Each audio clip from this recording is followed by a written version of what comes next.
should be yourself, King. Should be yourself. And really the greatest thing that you could be is to be yourself. What's up, everybody? This is the Ike Inspirations podcast, and today I have a great guest named Shane. Shane is a dating coach who has a lot of wisdom and knowledge in regards to approaching the dating field today, and I'm very honored to have him on and just talk about what dating looks like in today's generation. So, Shane, uh, I'm just curious, man. Like for you personally, what inspired you to be a relationship coach, and what do you feel like is the hardest thing women and men are going through today in today's dating? Yeah, that's a big question. I'll do my best to answer it. So first of all, what inspired me? I mean, I don't know, man. I think I just love love. It's Okay. probably the juiciest, richest part of life. Yeah. So I think it's just always something as far back as I can remember.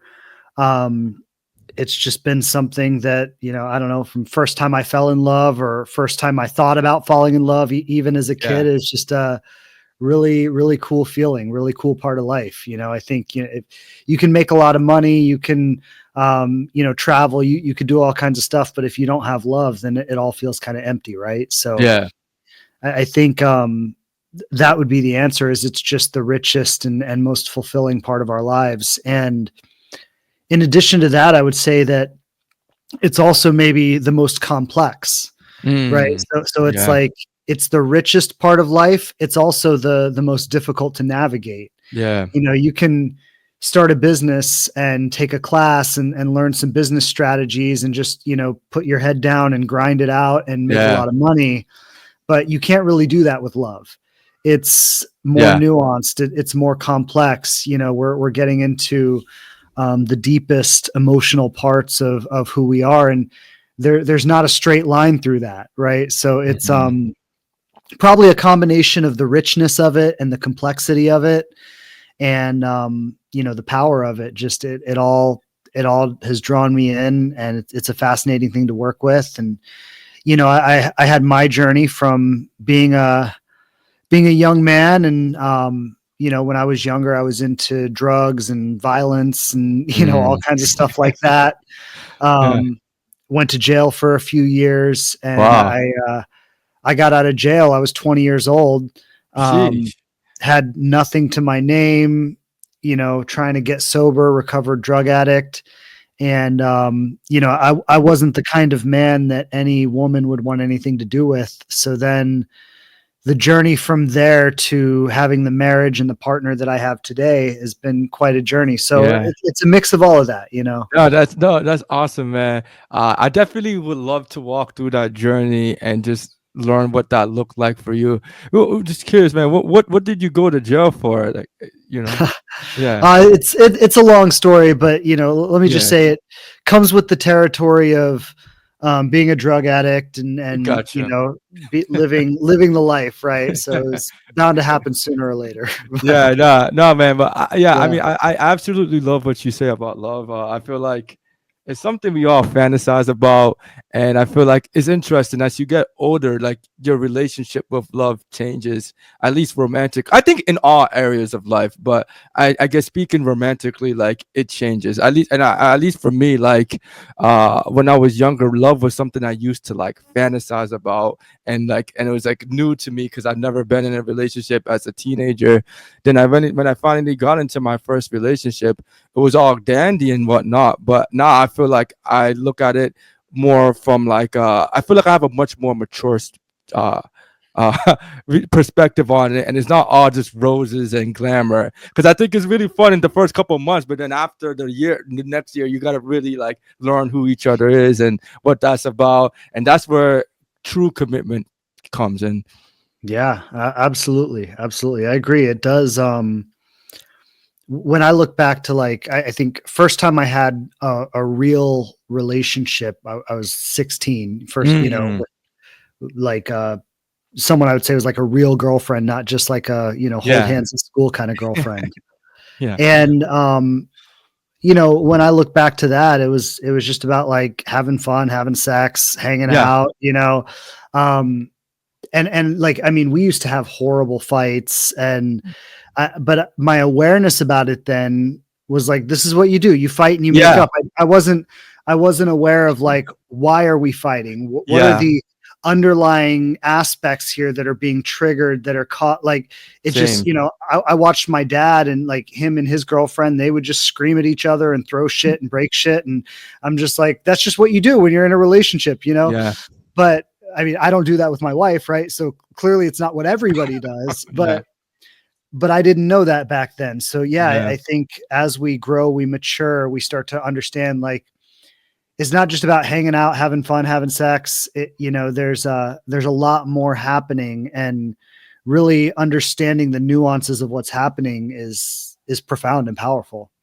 Yeah, it's interesting, man, because I can completely relate to what you said. But you said yours was at 16. Mine was just like about 2 years ago, and it's still the same thing. Like, because of the lack of experience, you don't know what you don't know. So you don't know Yeah, if the constant arguing is normal. You don't know if the constant back and forth is normal until afterwards, once you start to really do the introspective work and really ask yourself, why wasn't I holding the boundary, making boundaries to like not really have these things happen, like, because I chose to be a part of it. I think that's when the real work begins. yeah, absolutely, absolutely. Yeah. And so, you talked about slowly becoming a relationship coach, and with all the experience you have helping women become the best versions of themselves in order to find their next spouse, what would you say is like perhaps the biggest struggle you've seen in today's dating? Yeah, it's complex today. And I do work mostly with women. I've coached a lot of men over the years too, but Okay. I do a lot of work with women, so I can kind of speak to both sides of it. But if I'm speaking specifically about what's happening in a modern context, Yeah. um, there's a lot of men who, let me put it this way: when women are single, Yeah. they tend to really throw themselves into personal improvement. Yeah. And when men are single, and I'm not talking about all men, but I'm just talking about, global trends here, right? Yeah. When men are single, they often tend to throw themselves into indulgence. Okay. So there's become this big imbalance in the single world between women who are educating themselves, healing themselves, learning and growing, and men who are playing video games and smoking pot and watching porn. And so what ends up happening in the dating world is this huge imbalance where so many women feel like they're so far ahead of so many men. And that's, I think, a lot of the struggle is that there's this big imbalance. And so when a woman meets a man, she's done all this work. A lot of times today, she might even be making more money than him. Yeah. She might feel like she's so far ahead of him. So it can feel very hard for her to feel like she's able to find an equal partner. And more than just, if she's has an education, or if she's done a lot of work, or if she's making more money, what often happens, like, just aside from those surface level things, is that he starts to feel insecure around her. And so even if she'd be willing to accept him as he is, sometimes his own ego becomes a problem, because rather than honoring everything she's created and everything she's built for himself, he needs to kind of bring her down to his level. So that's one of the biggest global, like, trends and imbalances that I've noticed.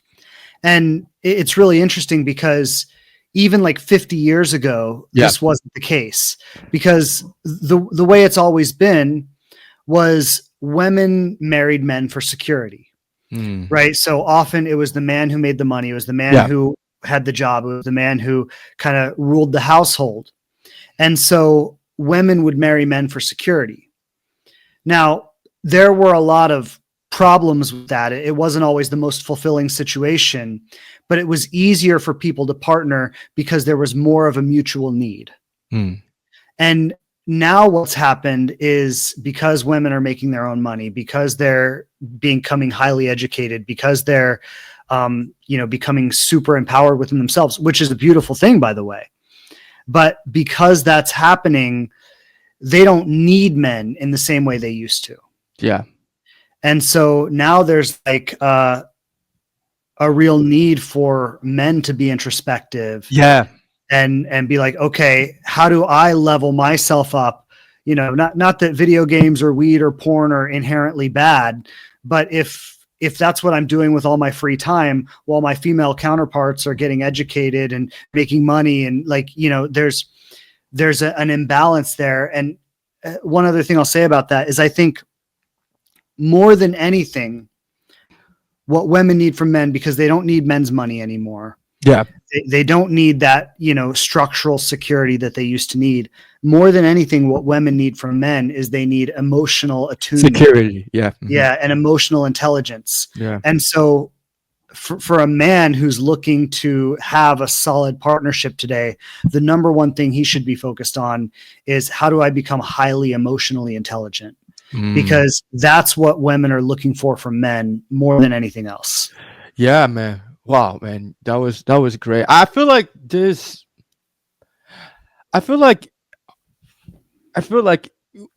said a lot of truths, and I personally believe that, honestly, when I look on social media and interact with my younger male friends, there doesn't seem to be as much of an interest from the younger men who are interested in dating. Like, I don't know if it's just me, but I felt like back then when I was older, when I was younger, like, older people to me seemed a lot more interested in dating.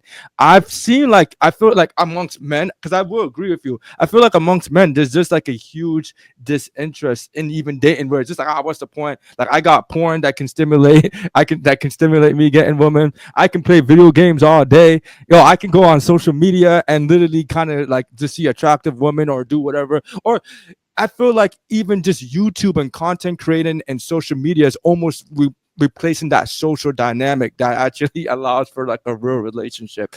And I've noticed the same thing too. And then, in addition to what you're saying about now women are making money, which is on their own, it kind of begs the question, what can a man provide me? And then it begs that introspection, emotional security, and emotional intelligence. So yeah, I mean, it's I think I don't know, man. It's wild, man. Because why do you feel like so many men aren't really as excited about it? Because I do agree with you that women are constantly pursuing it, but it seems like men aren't really don't feel the need to be as committed. Yeah. Well, it's hard for men out there. Like, and it's hard for women too. So, I mean, I'm not going to, it's hard for everybody. But, yeah. But I think what's happening for men is, so one, everybody's on dating apps now. Yep.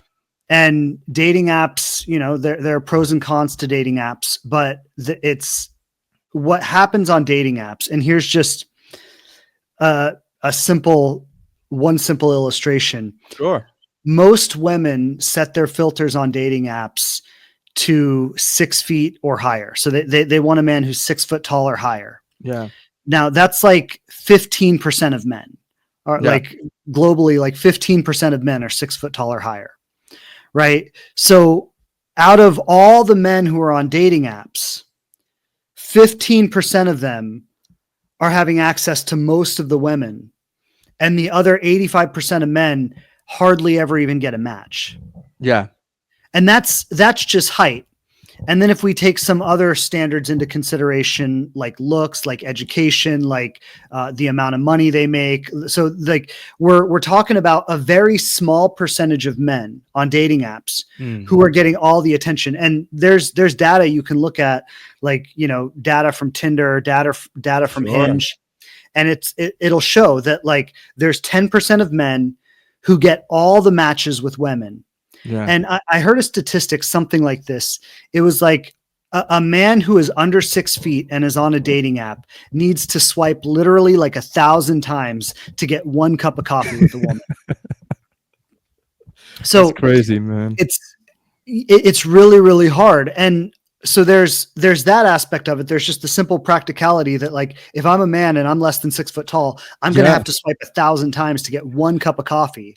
Yeah. And I really appreciate you saying that it's hard because, you know, I'm gonna be honest, dude, like as a single dude myself, I wouldn't say I struggle with options, but online dating for me, because fortunately I do get a lot of matches, but my real problem is the superficiality of it and being able to understand who's good for me or who's not.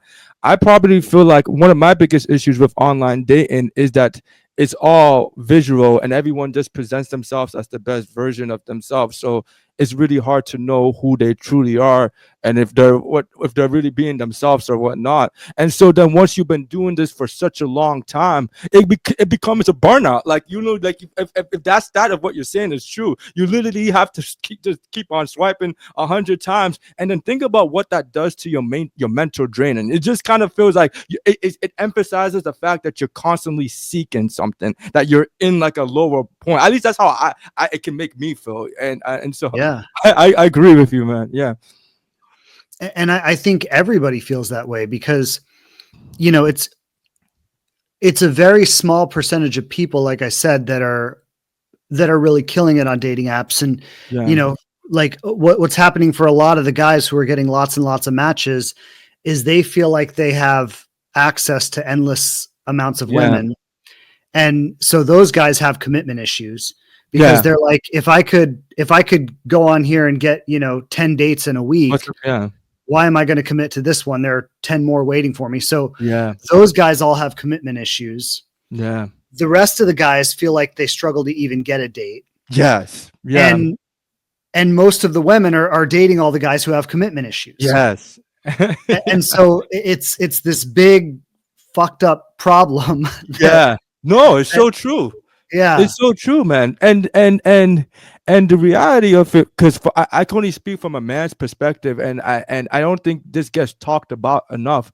But if you're like, if you're just an average dude, or you're like the below 90%, the reality of your dating thing is you're probably getting rejected a lot more than you are like actually getting like an accepted like yes or whatever, or like what. And I don't think men today are built to just constantly be rejected. So if they get rejected once or twice, what's the point? Like, and I'll just move on. You know what I'm saying? Like, and I think that's hard for men to deal with.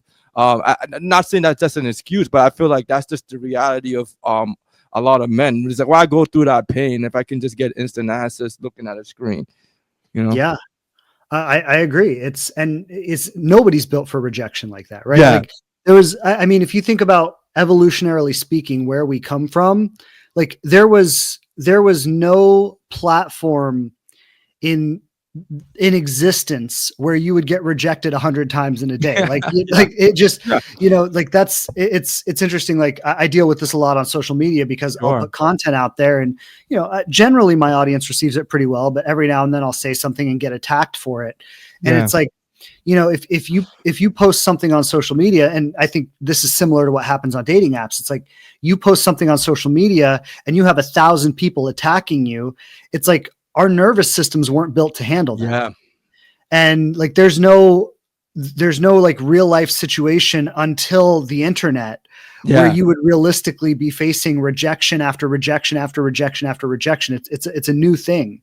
Yeah. So I think that's very real. I think, we're not built for that. And it's hard to have that resilience. And in addition to that, boss, I feel like it's a weird blessing and a curse because I love the internet, but the blessing of the internet is that it gives men and women so many options, like, and it makes dating a lot more accessible. But then the curse of it is because it's so much accessible, I feel like people are quick to just quit or want to move forward because they know that they can move on or have so much access to either man or woman, and that makes it even harder. Like I feel like back in the like older days, like one of the reasons why marriages I felt lasted a lot more longer is because they had no other choice. I mean, I don't want to say there's no other choice, but the optionality was a lot limited. You know what I'm saying?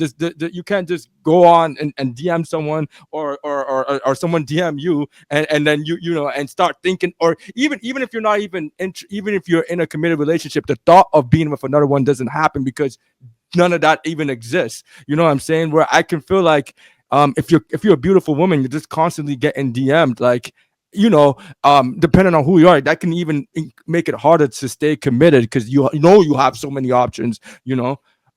And likewise for a man too, you know. Yeah, optionality is a huge problem. And women on dating apps, I mean, and I think, you know, there's that 10% of men that get a lot of matches, but women on dating apps get thousands of messages, like thousands of messages. And like for a woman, it's not even often like, oh, I have so many options, I don't know how to choose.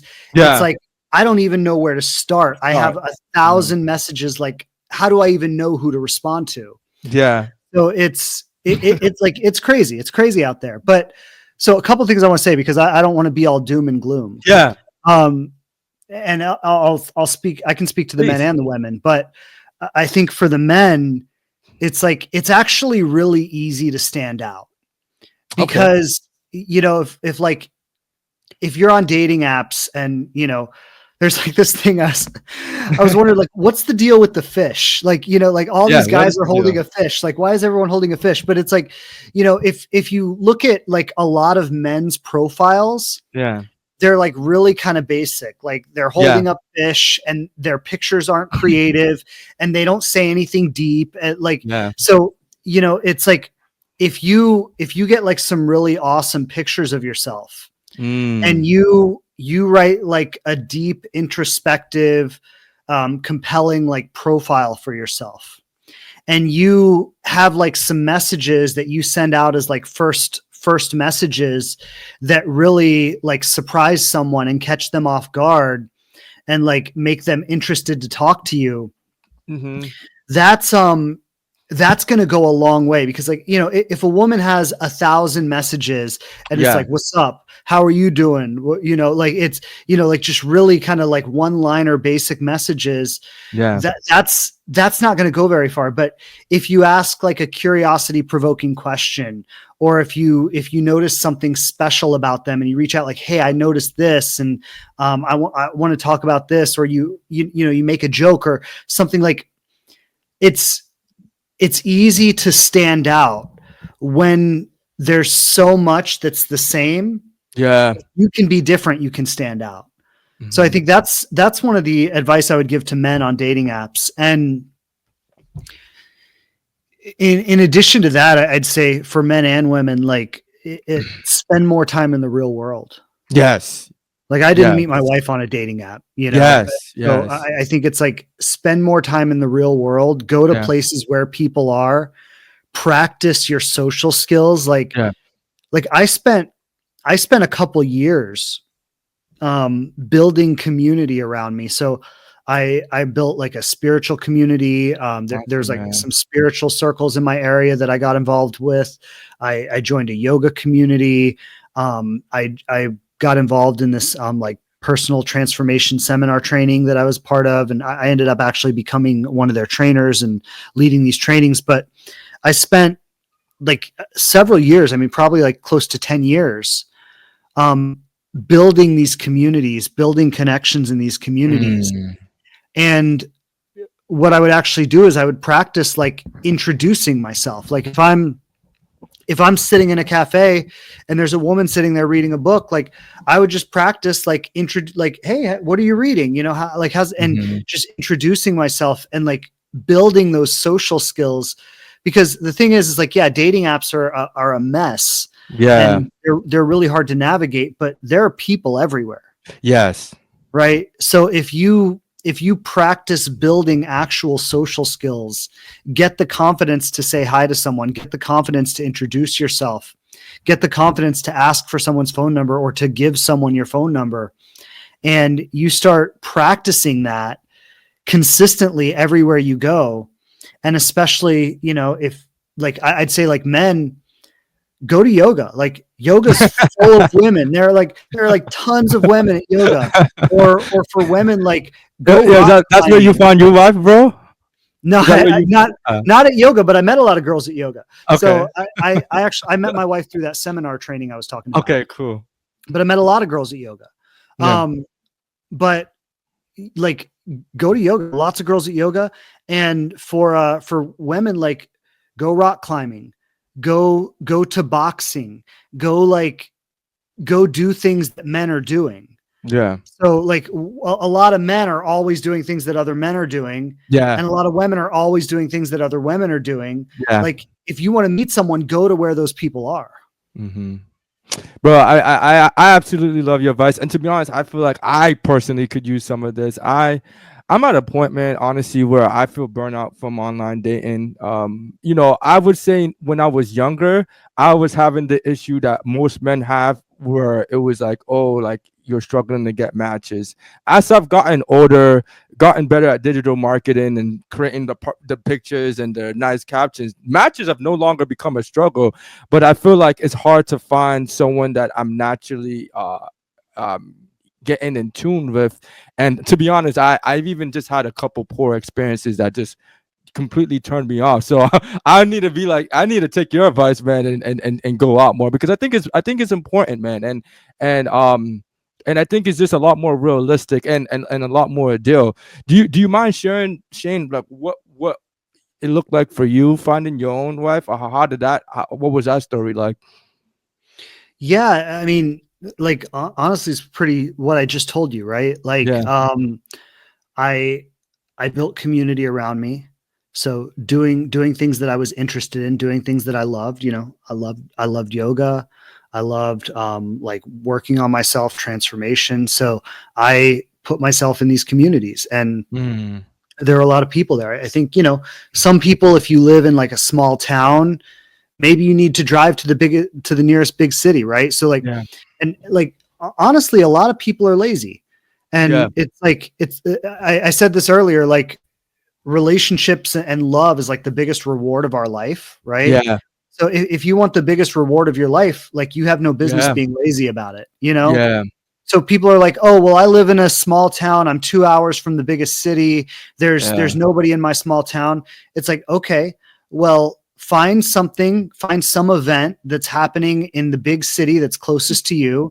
If you got to drive 2 hours, find some event that's happening on a Saturday or a Sunday, and get your ass up every Saturday, every Sunday, and go be a part of it. You know, I think you're making a very valid point, and I think it's very interesting to me, because, you know, 9 times out of 10, if you ask people, like, you know, what's one of the most important decisions you're ever going to make, it would, when people say it's the person you marry, the person you love. And I think a lot of people will put love in, like, you know, one of the highest top priorities. But yet when it comes to actually finding that or putting in the work, I don't know, I feel like there's this unwritten rule that is just supposed to happen naturally. Do you know what I'm saying? Especially with women and men too. Even me, to be honest, I have this prescription too, to an extent. But like I think there's this unwritten natural thing that, oh, is this gonna happen, or he's just gonna come to me? And I feel like a lot of people don't want to put in that work necessary to really make it happen. What are your thoughts on that? Because it's like what you said in the beginning, man, and it's a personal struggle. Like love isn't like a business or something logical where it's like, oh, if I message 100 people, maybe 10 people will respond or whatever. And it's not really like that. It's like, you know what I'm saying? There's like a different type of energy towards it, where there's no like direct path for finding that, you know? Yeah, you're absolutely right about that. And I think that is a huge myth, that like, oh, the stars will just align and it'll just magically work out when the time is right. And like, yes and no. Like, could I say with my wife, the stars aligned and everything worked out? Maybe, but if I hadn't been doing what I was doing, like I look at everything that led up to that. I look at the communities I built around me. I look at how involved I was, how, like, you know, I mean, maybe 4 nights out of the week, I would be going to some kind of event, connecting with people. And not only was I going to these things, but like I said, I did a lot of work on my social skills. Like, how do I walk up and say hi to someone? Like, Yeah. I remember there were a few years where I just made a commitment to myself that like any woman I'm remotely attracted to, I'm just going to like walk up, introduce myself and ask her if she wants to have coffee. Yeah. And I got rejected a lot. Or like, like I remember one time You're being honest, boss. I love it. Yeah. Hey, you want to grab a cup of coffee? And she's like, sure. But like, And no, and I absolutely love what you're sharing, bro, because I feel like basically the reality of how the expectation of how we're gonna meet like our soulmate versus the actual reality of what that looks like. I feel like it's totally different most of the time, but I feel like it goes unexplained, and I feel like a lot of us are supposed to have this like we think there's this gut feeling like as soon as we see that person is it, but I don't think that happened for you. It's like it was like a slow gradual burn, and you've done this so many times that you couldn't even tell. It was probably you were just thinking, oh, I'm just going with emotion, and she might not even say yes, or but you are so practiced that it just helped you prepare for the moment, sounds like. yeah, that's exactly it. And, I mean, and I don't want to diminish it. Like I thought she was Yeah. attractive. I thought she was awesome. Like we had both been in this community for some time. So I had seen her around.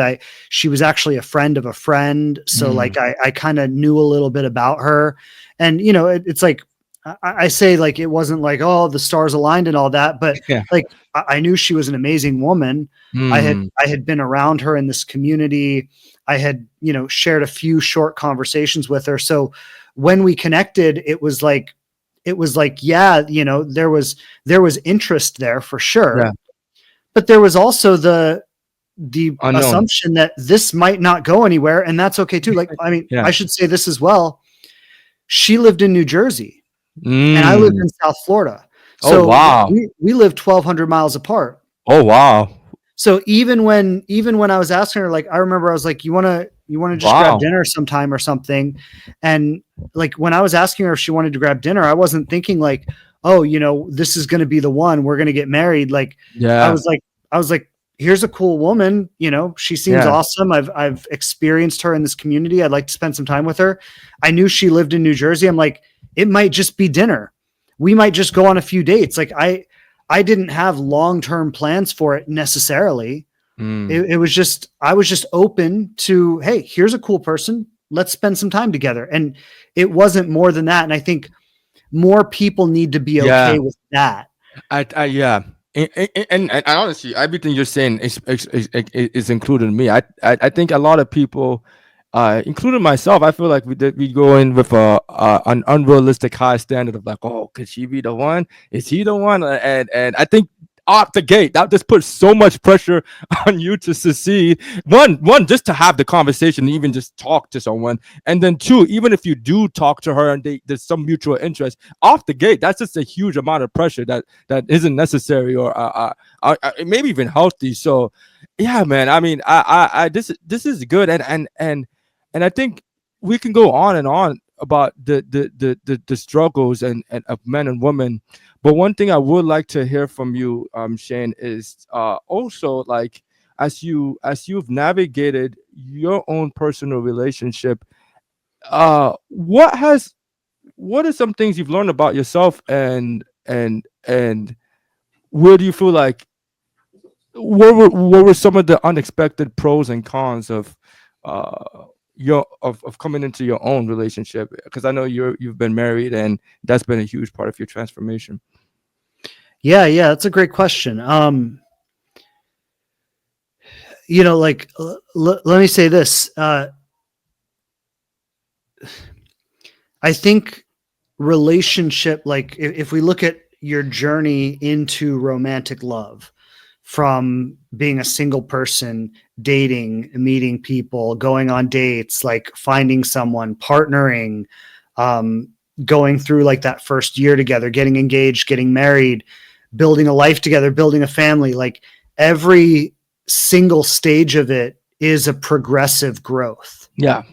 And it's kind of like, you can't graduate college without first graduating high school. Right. and you can't graduate high school without first graduating middle school. So it's kind of like that. It's like every stage is preparing you for the next stage. So everything I've been talking about getting out there, meeting people, introducing myself, going on dates, learning to be okay if it works out or if it goes somewhere, learning to be okay if it doesn't. That was like real personal growth, right? Like that was me like dealing with my relationship with rejection. Yeah. Fortifying like my feelings of worthiness. Yeah. Getting like content, like, okay, if she doesn't want to go out with me, well, I'm not going to take it personally. Like it's just, not everybody's a match. Like that was a lot of growth. And if I hadn't had that growth, even if I met my wife, I wouldn't have been the kind of man that she wanted to be with. Right. So it's like when I met my wife, there was all that preparation that made me ready for her when I met her. And then if I look at my wife and I's journey, so from the time we met until the time that we like moved in together, we did 3 years long distance. Wow. Yeah. Wow. And I often say, like, in our first year, we almost broke up like 15 times because it was hard. Like, you know, it wasn't that we didn't like each other. It wasn't that we didn't enjoy each other's time, but like we were 1,200 miles apart and we had to take planes to see each other. And you know, we would like inconvenient. It was very inconvenient. And we had to spend we'd spend like a weekend together or a couple of weeks together. And then we'd be apart for a couple of weeks. And it's like when we were together, it was great. And we were really connected. And then when we were apart, it was like, we were like strangers. And then we would have to reconnect again after being apart. And we would come back together after a couple of weeks.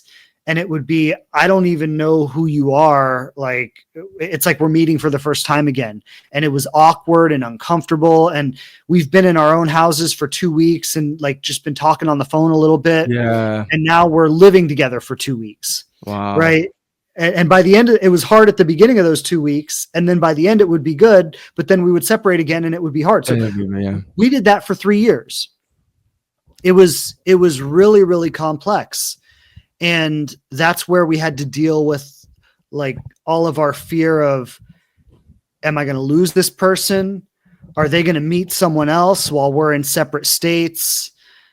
All of our insecurities, all of our like fears of intimacy and things like that.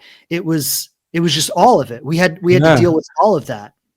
I'm just curious, Shane, was that in the beginning of the relationship or was that like later towards, like, did you start off at like a 3 year long distance or was it like after you knew each other for a long time? Or no, it was from the beginning, 3 years long distance. Yeah. Wow. Yeah, man. I'm gonna be honest, bro. Me personally, I don't know if I could do that, man. And I know I have a few friends who have done it themselves. And for me, it's always that like that initial trust. It's kind of like, man, like it's dealing with your insecurities. Oh, is he with another man? And then for me, it's just like if I'm in a relationship, I really value quality time, in-person quality time. Obviously, FaceTime is great too, but I feel like there's only so much you can enjoy with each other. So it's just interesting, like how much you had to inconvenience yourself to really make something work out. And I think that's what true love is. You know what I'm saying? And I think that's something that it's hard because I feel like stories like that don't get celebrated. The fact that you worked that out for 3 hours, 3 years, because it's not sexy or like how are you gonna market the hell? You know what I'm saying? You know what I'm saying? But I feel like that's the reality of what's actually going on. You know what I'm saying? It's like, oh, we were apart for 3 years and we almost broke up 10 times, but we made it work somehow. And man, that's beautiful, man. That's beautiful, man. So you know, you found her and you've been. And you mentioned a lot about growth too, and I feel like one thing I've noticed during our conversation, Shane, which I really like, is that you're incredibly introspective, and I appreciate introspective people. I really enjoy talking to introspective people, and you said that as you grow, like you mentioned. You felt like your ability to deal with rejection got better. Your ability to communicate got better, and I feel like oftentimes when men, I feel like we don't see that as valuable, like especially when we're younger. And I feel like that also makes wanting to go into a relationship less desirable for men. But I felt like you made a good point pointing that out. And it makes, it's one of the reasons why I personally seek a relationship and want to be one, because outside of just being able to serve a woman, I personally feel like it's one of the greatest ways to grow in a beautiful way if you do it right, you know. Yeah, well, and that's kind of what I was getting at, is that it's a way to grow like no other. Yeah. And then I mean, I was just kind of talking about the beginning, but then after 3 years moving in together, that was a whole other level, like learning to Yeah. live with someone. And it was so interesting. I moved in with my wife right before the pandemic, Wow. and the country shut down. So Oh, wow. we went from long distance to Yeah. being in lockdown together. Wow. So that was a journey. And I mean, we've been through a lot together, and all of it, when you're sharing a life with someone and you live that closely with someone, they become like a constant mirror. Yeah. Yeah. And all of your insecurity, like Yeah. all of your intimacy issues, everything that you hide from most people gets exposed. Yeah. That's really going back to, why don't we work harder at dating or meeting people or finding a partner? It's because of how vulnerable it is. Yeah. It's because of how much of us gets exposed in that process and how uncomfortable we feel. And we don't want to feel that. Yeah. So rather than leaning into it, we avoid it. Yeah. And again, I want to go back to what you said about long distance, because a lot of people say that, like a lot of people say, I would never do long distance. And this was always my thought on it, is if you find someone Yeah. who's like awesome, I mean, I wouldn't do long distance with just anybody, right? Yeah, of But course. if you find someone who's awesome and you have a really awesome connection, and they're the kind of person you'd want to spend your life with, and it's like, I could have a whole lifetime with this person and I need to do 3 years long distance first, wouldn't that be worth it? But people don't want to deal with the 3 years of being uncomfortable, Yeah. the 3 years of like figuring out those challenges. So they just say, I could never do long distance. And then they miss Yeah. out on that whole lifetime together. And that's just one example, but we're doing that across the board. I don't want to keep putting myself out there and get rejected. So I Yeah. miss out on my lifetime with someone because I don't want to deal with rejection. Yeah. Or, I mean, I think you're getting the point, but I get there your are all point. these examples. Yeah. Yeah. And I think in addition to that, I also feel like I think what makes what you're saying a hard struggle to do, especially long distance, is I think a lot of people, especially as you get older, there's that I don't want to waste my time. And I know you probably noticed this as a dating coach, that I feel like when I talk to women who were either in relationships or got out of relationships, 9 times out of 10, their biggest regret isn't necessarily, well, obviously the biggest regret, I feel like, focuses less on the fact that they dated that guy or whatever, and it was more about how much time they spent. And I feel like because of women on like a biological ticking clock, it feels like there's this constant desire that they got to get it right, and they can't spend so much time wasting time, because the fertility of women, and just in general, no one wants to have their time wasted. So yeah, man, I think that's a struggle in itself. And that's where we've got to be discerning, Okay. because like I said, I wouldn't just do 3 years long distance with anyone. Yeah. So what I saw with my wife, Mm-hmm. and also what she saw with me, Mm-hmm. was, yeah, long distance was hard. And there were times when it really sucked and it was really difficult. Mm-hmm. But when we needed to like have hard conversations, we both showed up for them. When one thing we agreed during the long distance was, we're always going to have another trip on the calendar, so that we always know, even if it's going to be a while, we always know when we're going to see each other again. Yeah. And there was equal give and take. So it was that. like, I awesome. would book a trip, then she would book a trip, then I would book a trip, then she would book a trip. Yeah. And so with each of us, not just saying that we're going to do something, but Yeah.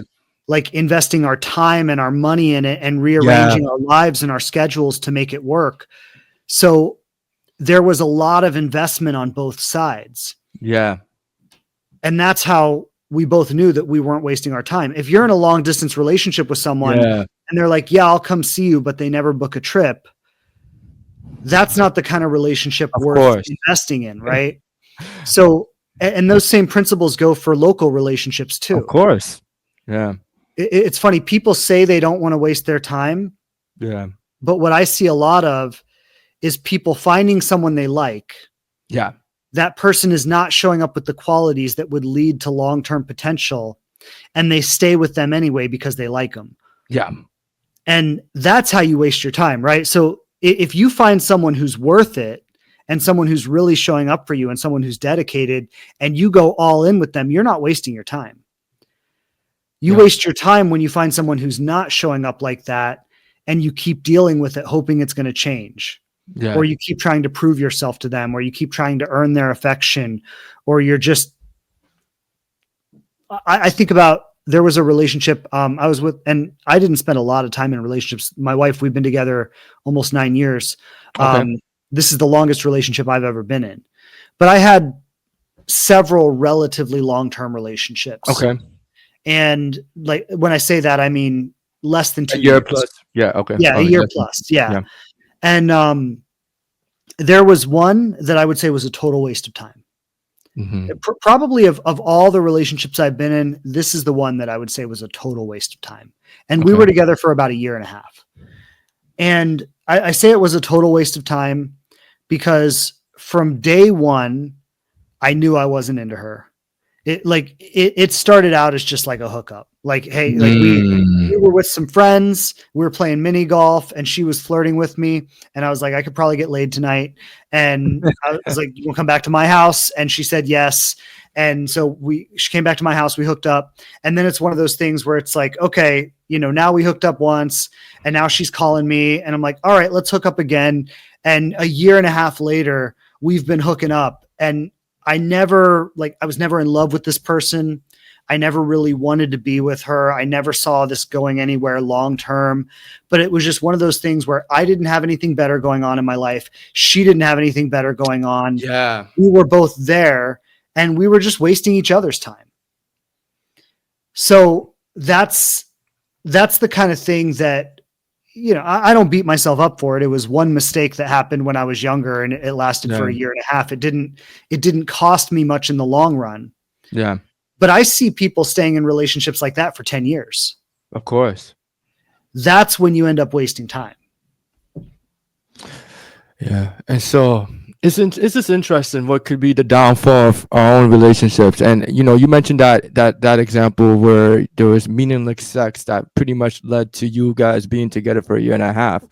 But people end up being in that situation for decades, which is scary to think about. And so it felt like, I personally feel like, and I feel like a lot of people subconsciously, like, they know if they're really into somebody or not, but oftentimes the reason why they stay in wherever relationship they are is because of the unknown. What they have is comfortable. You wake up every day at 9 to 5. You know when you're gonna see her. Your schedule's set. You know what she looks like, and whatnot. And I think that makes it easier to stay in your situation. I think what makes it so hard for people to really leave is not knowing that there's any other option out there better for you. And I think that's what is part of the problem. That is why I feel like statistically a lot of Americans are on unhappy marriages. Because it's like if you've been together with a woman for or a guy, whatever, your spouse for 5 plus 10 years, you're just so used to it. 2 is like you don't know how to get out of it because you haven't dated in such a long time. I feel like that could make things even harder. Yeah, it does, for sure. Yeah. And when I look at even why I stayed with her for that long, it was exactly what you're saying. I didn't have anything else going on. Yeah. I didn't necessarily have any better options. That was really before I got into my real like personal growth journey. Yeah. So it was just, yeah, what else do I have going on? And also I was young. I didn't feel like, it was time to, To I settle didn't feel down. like it was time to, settle down or meet someone. So, I mean, if you're going to make those mistakes, that's the time to make them. Right. Yeah, that's But, true for sure. but I think that, yeah, it's, if you don't have a full life, Yes, yes, and this is what I go back to, like, yeah, if you're not living a life that you really love, yes, if you're not building communities of people yes, that you really like to be around, if you don't feel like there's an abundance of opportunity, yes, then you're likely to settle with whoever's yes, around. When I met my wife, and when I say I was okay with, I was okay with, if it didn't go anywhere, or, yeah, if we just go out on a couple dates or we just hang out a little bit, like I was okay with that. I yeah, didn't need it to be more than that. But like I said, I had these communities in my life. I was meeting yes, women all the time. I had yes, gotten good at like asking people out. So it, awesome. Yeah. it was okay because I didn't need anything to go anywhere because I felt like I had a lot of opportunity. Shay, and you bring up an incredibly good point, man. I feel like a lot of men, especially younger men, and I know women feel this, is a lot of younger men don't have a lot going on for them. That's it. I mean, it's okay. You're young, you're still figuring out your life or whatnot. And I've had this with some people I know where because they don't have a lot going on for them like, themselves. When a woman finally shows them attention, they start to get like, whoa my gosh, and like get real thirsty about it and like real like excited about it. And if it works out or if it doesn't work out the way they would like it to happen, it can really throw them off because they really value the attention of a woman because they don't have as much going on from themselves. Maybe they're not working out, maybe they're not creating communities from themselves, maybe they don't have a job keeping them occupied. But I feel like when you have all those other things going on for you, I don't want to say woman doesn't become as much important, but that unhealthy attachment isn't there where you're literally waiting for her to text you every 2 minutes. Oh, is she gonna text me back or whatnot? Like that desperation kind of goes Yeah. a bad and hence even makes you more attractive, in my opinion. You know? No, you're absolutely right about that. And that's probably the biggest advice I would give to men, especially young men. Yeah. Um, and look, I'm 5'4", like I'm a short guy.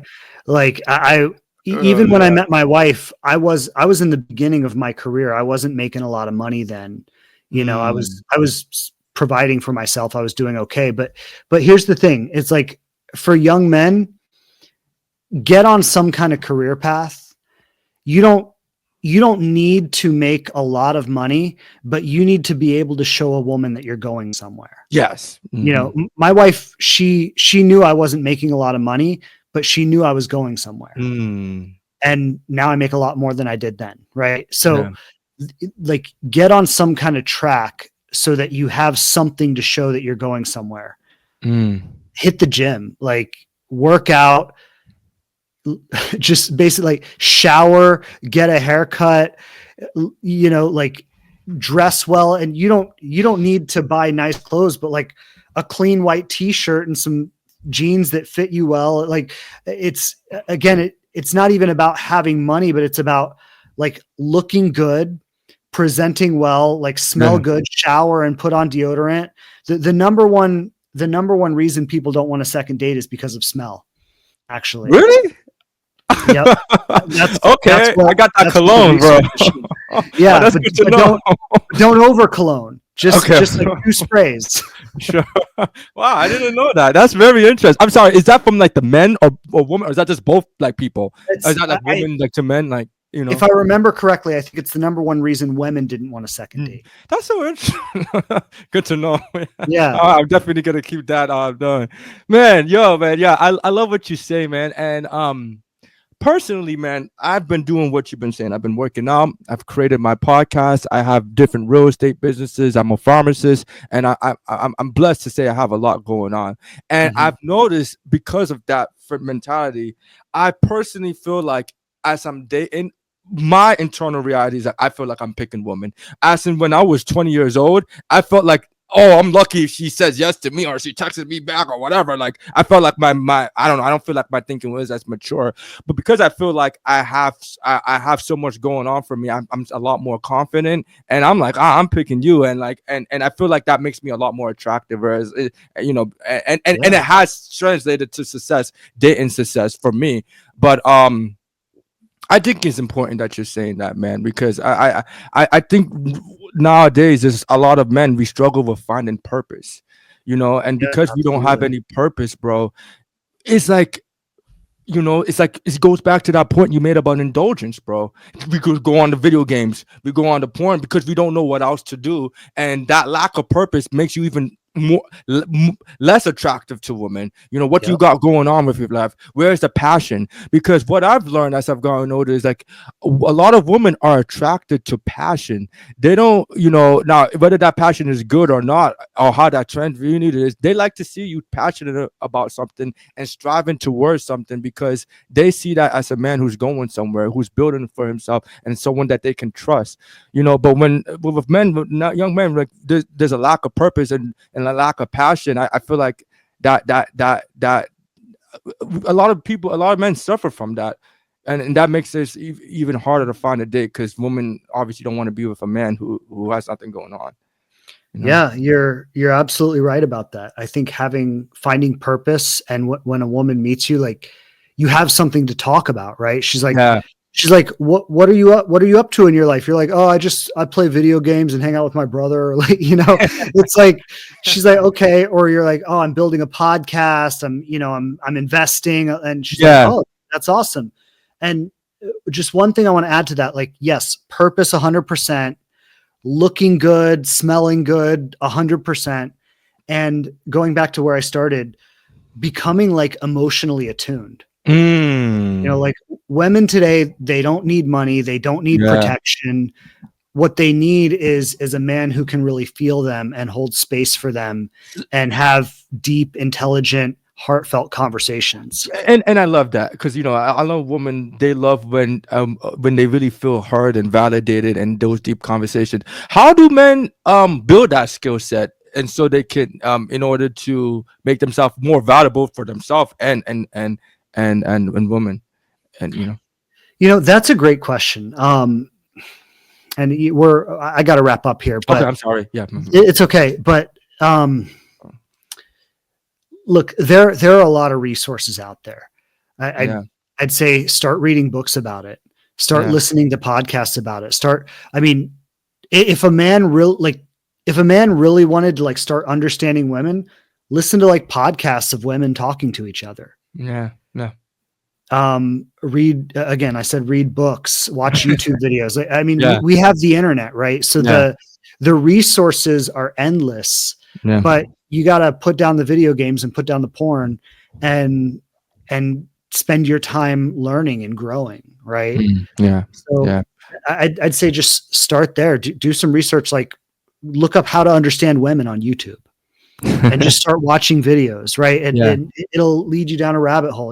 Again, like I said, listen to podcasts of women sitting there having conversations with each other, talking about their boring dates that they had. And if you listen to a podcast about women sharing about their boring dates, you can start to go, okay, this is what they don't want. So how can I be what they do want?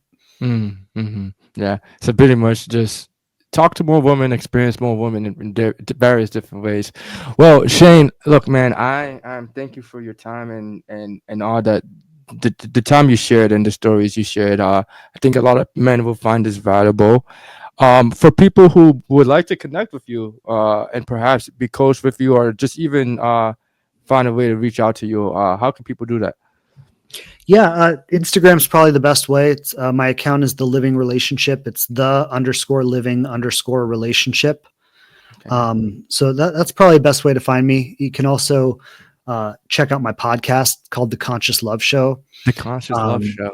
Awesome. Yeah. So my podcast, if you want to just listen to how I teach and those kinds of things, Conscious Love Show is probably the best place to do a deeper dive. But yeah, start with Instagram, start with my podcast, And if you want to connect for coaching or interested in my programs, just send me a DM on Instagram and we can chat about it.